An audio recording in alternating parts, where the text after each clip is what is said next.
Hi everyone and welcome back to my channel. My name is Megan Dang and I'm a type 1 diabetic, and today I'm going to be teaching you how to change the reservoir of a Medtronic pump. So the pump that I have is a Medtronic 630G and it looks like this, and yeah, this is how you change the reservoir. I hope you guys enjoy and learn something. If this tutorial was easy for you, please let me know in the comments, and if you have any other video suggestions or anything to say, please leave it down below and I'll be sure to respond.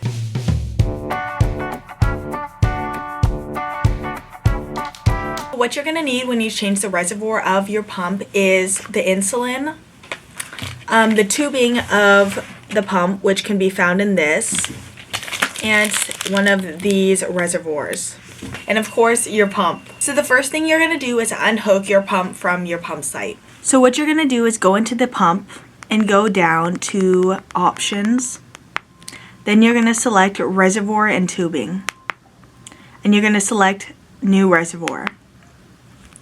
And basically we're just going to follow the directions. So the first step is to remove the tubing from the pump site and then remove the reservoir by just twisting it and pulling up. Then you're going to press rewind. While that is happening, you're going to go in and grab your insulin bottle. And if it's a new one, then just remove the cap.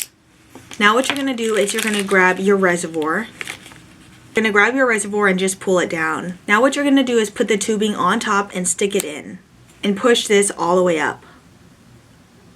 Now what I usually do is kind of just leave this on a flat surface so that it can naturally pull it down on its own for a bit. While that's happening, you're going to take out the tubing from the silhouette, and you can undo all of this. Remove this part.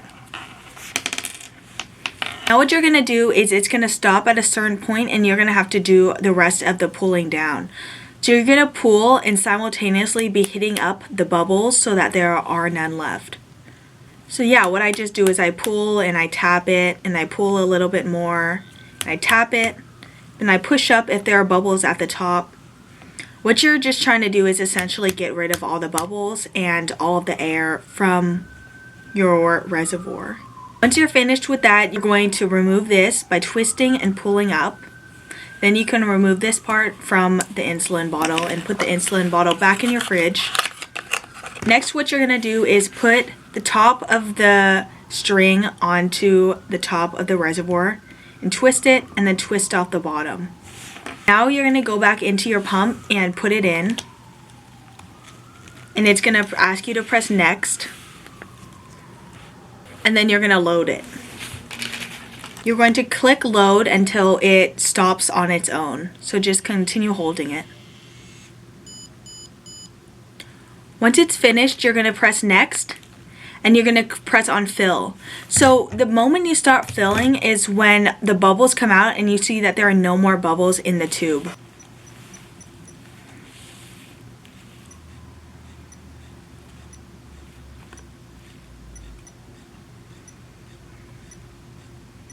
Okay, so I saw all the bubbles get out, and I'm just going to press next. And if you have a new pump site on, then you're going to fill it. If you don't, like I don't, you're just going to click on done. And that's how you change the reservoir. So that's basically it. That's how you change the Medtronic pump's reservoir. It's not too complicated, but I know it can be confusing at the beginning. So hopefully this video helped any of you out there. Again, if you have any questions or comments, please leave it down below, and I'll see you guys next time. Bye!